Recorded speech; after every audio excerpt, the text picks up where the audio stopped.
Welcome to study bus channel. அதாவது இன்றைக்கி ஆசிரியர் தேர்வாணையம் அதாவது டிஆர்பி மற்றும் டெட் தேர்வை எதிர்பார்த்து காத்திருக்கக்கூடிய ஆயிரக்கணக்கான ஆசிரியர்களுக்கு மிக முக்கியமான ஒரு அப்டேட் பற்றி தான் இந்த வீடியோவில் பார்க்க போகிறோம். ஃபுல்லாக பார்க்கலாம்.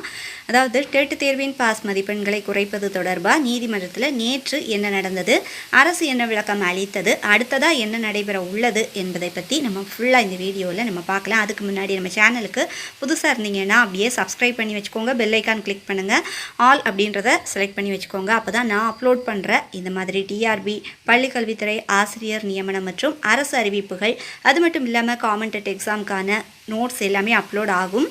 நோட்டிஃபிகேஷன் அப்போ தான் வரும்.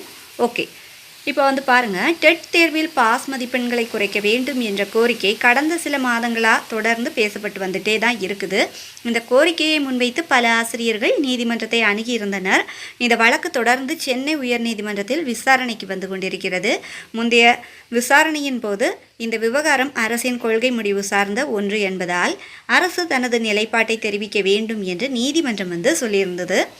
அதன் பிறகு பார்த்திங்கன்னா அடுத்த விசாரணையில் அரசு என்ன முடிவு எடுத்துள்ளது என்பதை அனைவரும் எதிர்பார்த்து காத்திருந்தனர். நேற்று நடைபெற்ற விசாரணையில் நீதிமன்றம் மீண்டும் அரசிடம் டெட் பாஸ் மதிப்பெண்களை குறைப்பது குறித்து என்ன முடிவு எடுத்துள்ளீர்கள் என்று கேள்வி எழுப்பியது.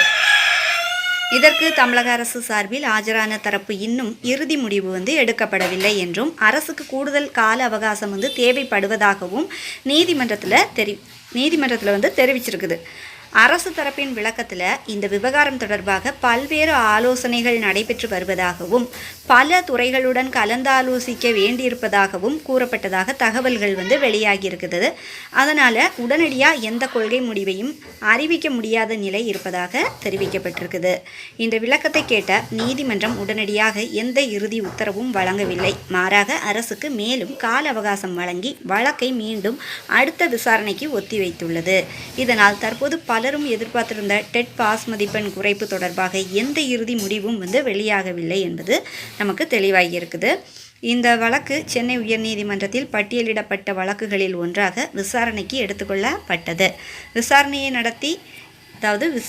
நடத்திய நீதிபதி அரசின் கோரிக்கையை பரிசீலித்து வழக்கை வரும் ஆகஸ்ட் 24 ஒத்திவைப்பதாக அறிவித்திருக்காங்க. ஆகஸ்ட் 24க்கு ஒத்தி வச்சிருக்காங்க வர மாதிரி. அதாவது தற்போது நீதிமன்றம் டெட் பாஸ் மதிப்பெண்களை குறைக்க வேண்டும் அல்லது குறைக்கக்கூடாது என்று எந்த தீர்ப்பையுமே அவங்க சொல்லலை. மாறாக முதல்ல அரசு தனது கொள்கை முடிவை அதிகாரப்பூர்வமாக தெரிவிக்க வேண்டும் என்பதற்காக கூடுதல் நேரம் வழங்கப்பட்டுள்ளது. இப்போதைக்கு அவங்க எதுவுமே சொல்லலை. கூடுதல் நேரம் அதாவது கால அவகாசம் மட்டும் எடுத்திருக்காங்க. இதனால் அடுத்த முக்கியமான தேதி அதாவது ஆகஸ்ட் 24 ஆகும். அந்த நாளில் அரசு தனது நிலைப்பாட்டை தெரிவிக்குமா, டெட் பாஸ் மதிப்பெண்களில் மாற்றம் குறித்து ஏதேனும் அறிவிப்பை வெளியிடுமா அல்லது தற்போதைய நடைமுறையே தொடரும் என்று கூறுமா என்பதற்கான தெளிவு கிடைக்கும் என எதிர்பார்க்கப்படுகிறது. இந்த விவகாரம் ஆயிரக்கணக்கான ஆசிரியர்களின் எதிர்காலத்துடன் நேரடியாக தொடர்புடையது. எனவே அரசு விரைவாக ஒரு தெளிவான முடிவை அறிவிக்க வேண்டும் என்று பலரும் கருத்து தெரிவித்து வந்துட்டுருக்காங்க. அதாவது ஒருபுறம் டெட் தேர்வுக்கு தயாராகும் ஆசிரியர்கள் குழப்பத்தில் உள்ளனர், மறுபுறம் ஏற்கனவே தேர்வு எழுதியவர்கள் பாஸ் மதிப்பெண் குறைக்கப்படுமா என்ற எதிர்பார்ப்புடன் காத்திருக்கிறார்கள்.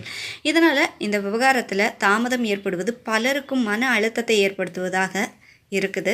இருப்பினும் தற்போது அதிகாரப்பூர்வமாக உறுதியாக சொல்லக்கூடிய விஷயம் என்னவென்றால் டெட் பாஸ் மதிப்பெண் குறைப்பு தொடர்பாக இன்னும் எந்த இறுதி அறிவிப்புமே வெளியாகலை. வழக்கு பார்த்திங்கன்னா ஆகஸ்ட் 24 ஒத்தி வைக்கப்பட்டிருக்குது. அன்றைய விசாரணை மிகவும் முக்கியமானதாக நம்ம எல்லாத்துக்குமே இருக்க போகுது. அன்று அரசு தனது கொள்கை முடிவை அறிவித்தால் மட்டுமே டெட் பாஸ் மதிப்பெண்களில் மாற்றம் வருமா இல்லையா என்பது தெளிவாக எல்லாத்துக்கும் தெரிகிறதுக்கு வரும். எனவே சமூக வலைதளங்களில் வெளியாகக்கூடிய உறுதி செய்யப்படாத தகவல்களை மட்டும் நம்ம நம்பாமல் அதிகாரப்பூர்வ அறிவிப்புகளை, நீதிமன்ற நடவடிக்கைகளையும் மட்டும்தான் நம்ம நம்பணும். இந்த விவகாரத்தில் ஏதேனும் புதிய அறிவிப்பு, அரசு உத்தரவு அல்லது நீதிமன்ற தீர்ப்பு வெளியான உடனே நம்ம சேனலில் அப்டேட் பண்ணுறோம். இது ஜஸ்ட் எனக்கு தெரிஞ்ச ஒரு இன்ஃபர்மேஷனை உங்களோட நான் ஷேர் பண்ணியிருக்கிறேன். இந்த தகவல் உங்களுக்கு பயனுள்ளதாக இருந்துச்சுன்னா அப்படியே நம்ம வீடியோக்கு ஒரு லைக் பண்ணுங்கள், ஷேர் பண்ணுங்கள், ஹைப் பண்ணி விடுங்க. அப்போ தான் இந்த விஷயம் எல்லாத்துக்குமே தெரியறதுக்கு வரும். சப்ஸ்கிரைப் பண்ணி வச்சுக்கோங்க. தேங்க்ஸ் ஃபார் வாட்சிங்.